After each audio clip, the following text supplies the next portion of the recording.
কি রান্না করলে আজকে মা? আজকে রান্না করেছি ভাত।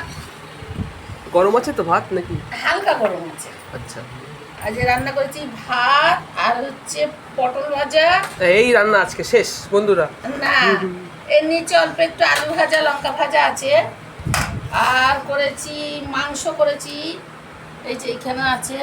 কোনটা রাতের কোনটা? ওইটা রাতের, এইটা এখনকার।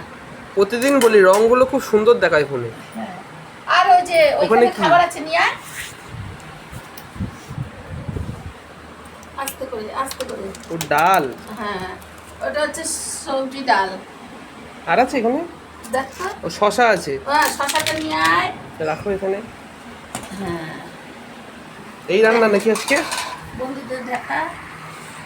আর যে টমেটো দিয়ে কাঁচা লঙ্কা চিড়ে পেঁয়াজ কুচিয়ে আর হচ্ছে কাঁচা মানে পটল ভাজা তেল দিয়ে মানে আলু ফোড়ন দিয়েছো দিয়ে নাকি ডালে? না, ফোড়ন দিইনি। আর ঢেলে একবারে প্রেসার কুকারে করেছি। ও, হ্যাঁ, নুন মিষ্টি দিয়ে। এই রান্না নাকি আজকে? আজকের এই রান্না হয়েছে।